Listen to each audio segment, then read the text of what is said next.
தமிழ் மொழியில கதை கேட்க வந்த தமிழ் நெஞ்சங்களுக்கு நன்றி.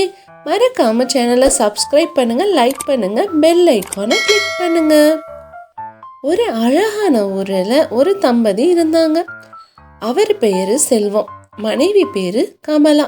2 பேருக்கும் ஒரே ஒரு செல்ல பையன் இருந்தான். அவனோட பேரு சுரேஷ். சுரேஷ் ரொம்ப சுட்டித்தனத்தோட இருந்தாலும் நல்ல புத்திசாலியா படிச்சான். அவங்க ஊர்ல பள்ளிக்கூடம் இல்லாதனால ரொம்ப தூரமா போய் தான் படிச்சுட்டு வந்துட்டு இருந்தான். அவனோட ரேங்க் கார்டு கொடுத்து விட்டு இருந்தாங்க. அம்மா, என்னோட ரேங்க் கார்டுல நான் கையெழுத்து வாங்கணும். அப்பா எங்கம்மா? நான் லேட்டா தான் எழுந்திரிச்சேன், அப்பாவை காணோம். கண்ணா, அப்பா வயலுக்கு நேரமா போயிடுவாங்கன்னு உனக்கு தெரியும்ல.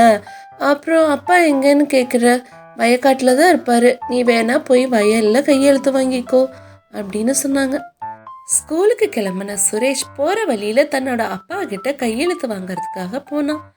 அங்க அப்பா விவசாயம் பண்றத பார்த்து ரொம்ப மனம் முடிஞ்சு போனான். அப்பா, நீங்க ரொம்ப கஷ்டப்பட்டு உழைக்கிறீங்க. நான் கஷ்டப்பட்டு படிச்சு ரேங்க் கார்டு கொண்டு வந்திருக்கேன் பாருங்கப்பா. கண்ணா, நல்ல மார்க் எடுத்திருக்க. இன்னும் நீ நல்லா படிச்சு பெரிய ஆளா ஆகணும். எப்படி இருந்தாலும் விவசாயத்தை விட முடியாதுடா. விவசாயத்தோட அருமையை புரிஞ்சுக்கிட்ட சுரேஷ் அங்கிருந்து ஸ்கூலுக்கு கிளம்பி போனான். ஸ்கூலுக்கு தன்னோட தோழியோட போயிட்டு ஸ்கூல் முடிச்சு திரும்ப வீட்டுக்கு வந்தான். சுரேஷும் அவன் ஃப்ரெண்ட் அஞ்சனாவும் சரியான நேரத்துக்கு பஸ் ஸ்டாண்டுக்கு வராதனால பஸ் கிளம்பி போயிடுச்சு. டே, நீயும் நானும் பஸ் தவற விட்டுட்டோம்டா. இனிமே இந்த கூட்டமா இருக்கிற 6 மணி பஸ்ஸுக்கு தான் நம்ம போகணும். எனக்கு அந்த 6 மணி பஸ் நினைச்சாவே பயமா இருக்குடா.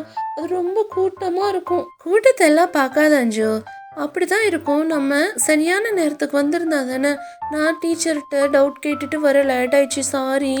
நம்ம எப்படி இருந்தாலும் 6 மணி பஸ்ஸுக்கு தான் போகணும்னு 2 பேரும் அந்த 6 மணி பஸ்ஸுக்காக காத்துட்டு இருந்தாங்க.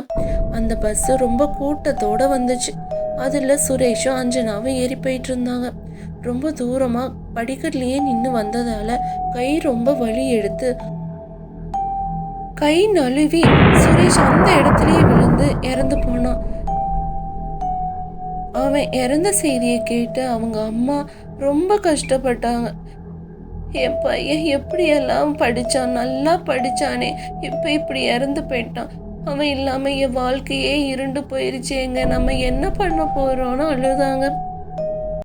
தன்னோட அம்மாவும் அப்பாவும் அழுகிறதையும் கஷ்டப்படுறதையும் பார்த்த சுரேஷ், என்னால தானே இப்படி என்னோட அம்மா அப்பா கஷ்டப்படுறாங்க. நான் கொஞ்சம் ஜாக்கிரதையா இருந்திருக்கலாம். அந்த பஸ்ஸில் கூட்டத்திலையும் நான் படிக்கட்டில் பயணம் செஞ்சது தான் என்னோட இறப்புக்கு காரணம். இனி அது போல தவறு எப்பவுமே நடக்கக்கூடாது. அப்படி நடக்க நான் விட மாட்டேன்னு சுரேஷ் உறுதி எடுத்துக்கிட்டான். அந்த பஸ்ஸில் ஒருத்தன் வேணுமுன்னே படிக்கட்டில் நின்றுட்டு வந்தான். எப்படி விழுந்தானே தெரியல, ஆனால் விழுந்துட்டான். அவனுக்கு ஒரே ஆச்சரியம். அப்போ அங்கே வந்த சுரேஷ், எப்படி விழுந்தான்னு தெரியலையா? இப்படி படிக்கட்டில் பயணம் செய்யறது எவ்வளோ ஆபத்துன்னு இப்போ புரிஞ்சிருக்குமே. இனி யாராவது படிக்கட்டில் பயணம் செஞ்சீங்கன்னா அவங்க எல்லாருக்கும் இதுதான் கதி. நான் அவங்கள எல்லாரையும் கொன்னுருவேன் அப்படின்னு ஊருக்குள்ளே போய் சொல்ல சொன்னான். அவனும் ஊருக்குள்ளே போய் எல்லார்கிட்டையும் சொன்னான். படிக்கட்டில் யாரும் பயணம் செய்யவே பயப்பட்டாங்க.